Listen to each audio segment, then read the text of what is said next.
Alrighty, everyone, welcome back. This is Tavis Killian and Anthony McDaniels bringing you another crazy set of stories for the wacky world of energy. I mean, Anthony, we got another week and another wacky set of stories that not even 100 monkeys with a typewriter, I feel like, could come up with. Man, I'll tell you, I don't know originally who was credited with it. It might have even been Lennon, but he said, sometimes there's decades where nothing's happened, and then sometimes there's weeks or months where decades happen, right? And I feel like that's what we're in right now, Tavis. I feel like every week is another, decade of, oh my God, something new, something different. What's going to happen now? Who knows, man?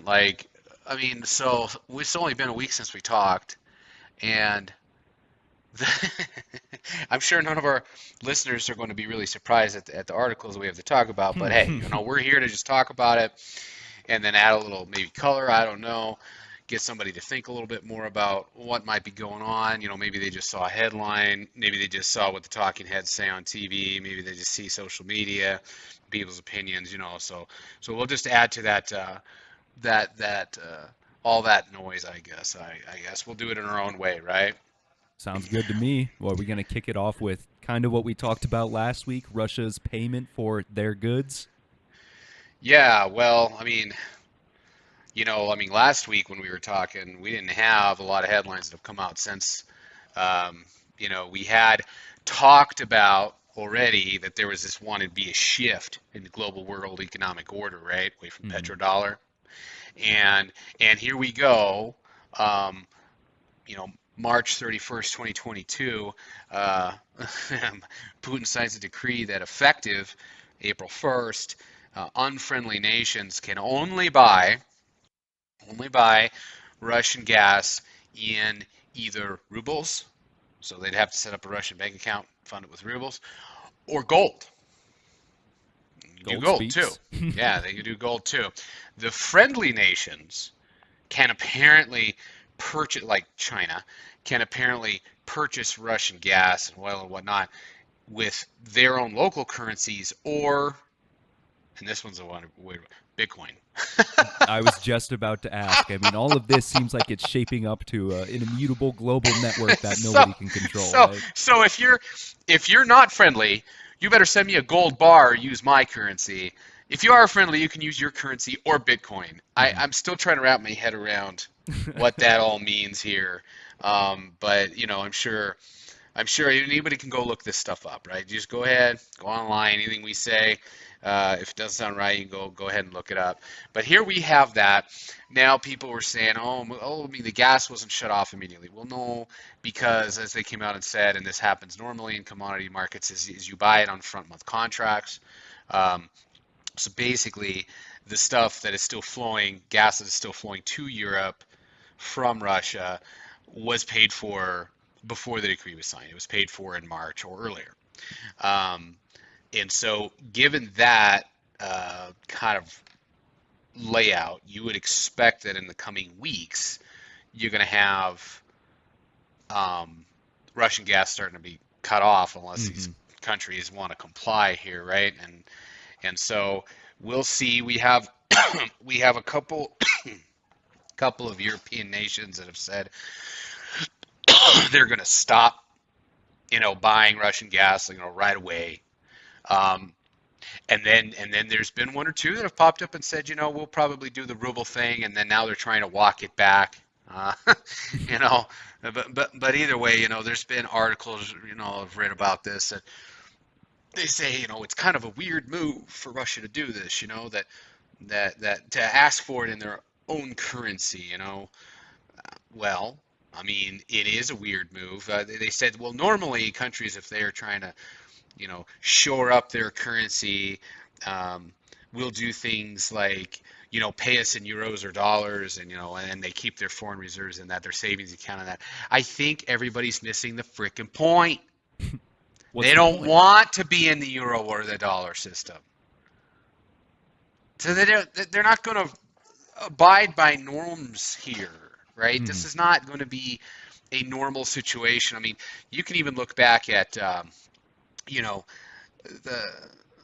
the first Gulf War, in Iraq and all this other stuff, and Saddam Hussein, strongman, we had to come in there and because he invaded Kuwait and what did this guy? He stockpiled a warehouses full of U.S. dollars, physical cash, you know. Um, that's what he did,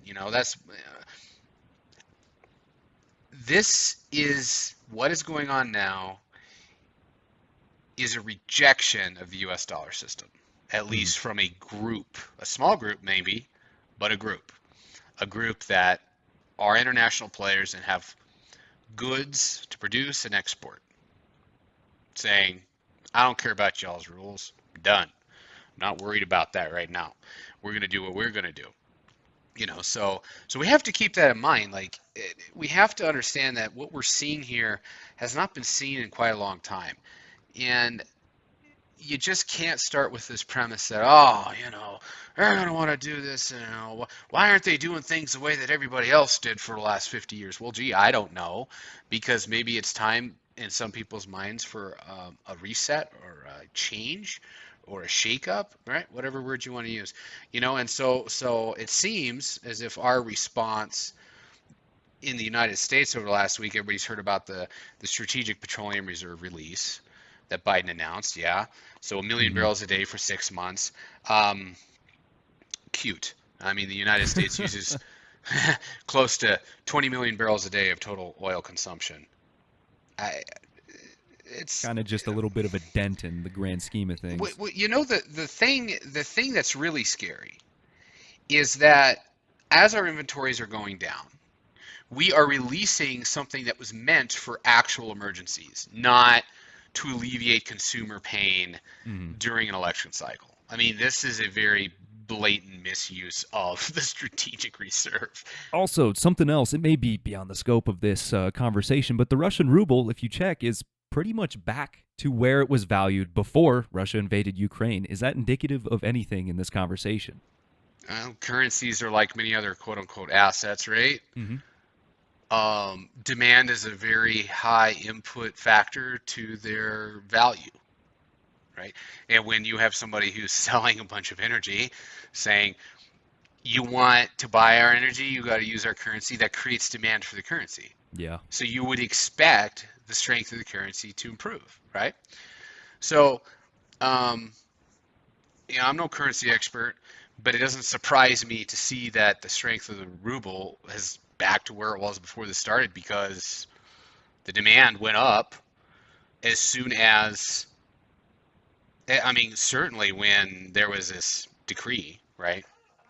So, and our response is, oh, we're just gonna release more of a strategic reserves, and I just don't, I don't see how we win in the coming months, right?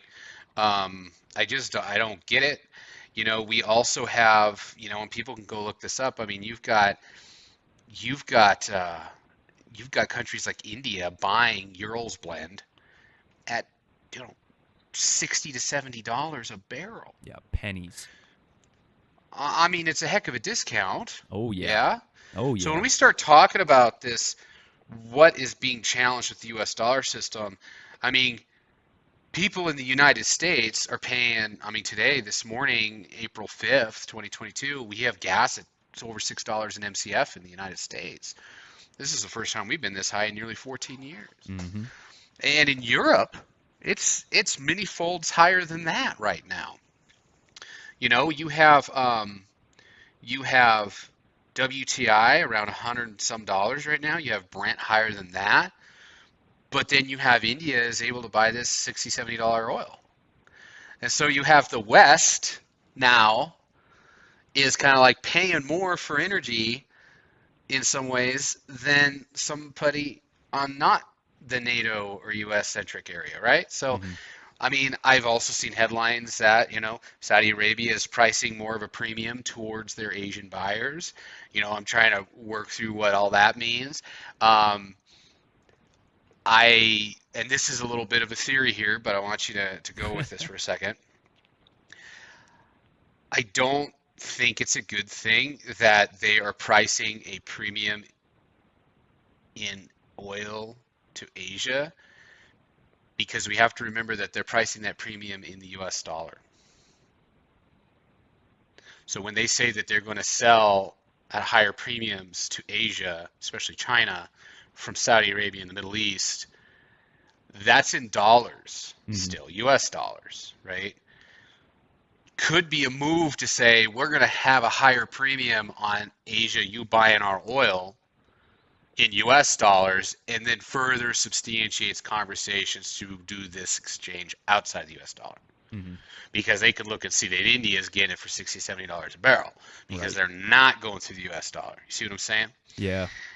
You know, and I know that's from Russia that India is getting that discount, but still, I think it's worth watching that, right? And so we have to just keep that in mind.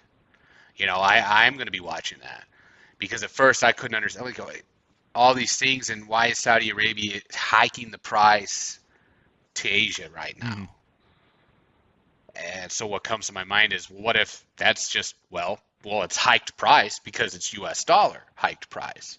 Maybe then they accelerate some conversations. We'll see what happens. Hey, we'll see what happens. But we encourage you to keep an eye on it as well. If you don't want to, go ahead and just follow this podcast because we're surely going to, and we'll be sure to clue you in on the conversation. But that's the end of this episode. Plenty more resources at www.rarepetro.com. We'd love to see you there. So thanks for joining us today, and until we see you next time, take care, everybody. Thanks, Debs.